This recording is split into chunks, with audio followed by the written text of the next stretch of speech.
بسم اللہ الرحمن الرحیم۔ اللہ تعالیٰ نے نبی کریم صلی اللہ علیہ وآلہ وسلم کے کان مبارک میں یہ کمال رکھا ہے کہ وہ ہمہ وقت سب کا درود سنتے ہیں۔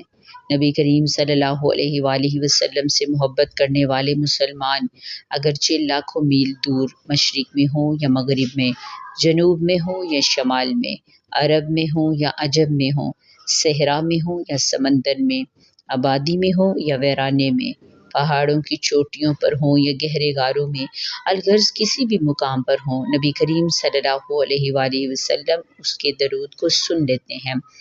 اس حوالے سے بیان کرتے ہوئے حضرت ابو دردہ رضی اللہ تعالیٰ عنہ فرماتے ہیں، نبی پاک صلی اللہ علیہ وآلہ وسلم نے فرمایا، مجھ پر روز جمعہ کے دن زیادہ درود پڑھا کرو۔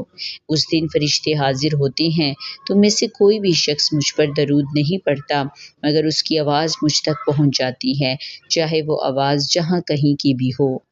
ہم نے عرض کیا، آپ صلی اللہ علیہ وآلہ وسلم کے وصال کے بعد بھی؟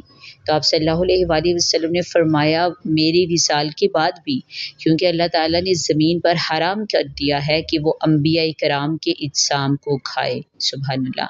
نبی پاک صلی اللہ علیہ وآلہ وسلم نے فرمایا، مجھ پر جمعہ کے دن اور شب جمعہ کو زیادہ درود بھیجا کرو، کیونکہ دیگر تمام دنوں میں تمہارا درود مجھ تک فرشتے پہنچاتے ہیں، مگر جمعہ کی رات اور دن کو میں تمہارا درود اپنے کانوں سے سنتا ہوں۔ سبحان اللہ۔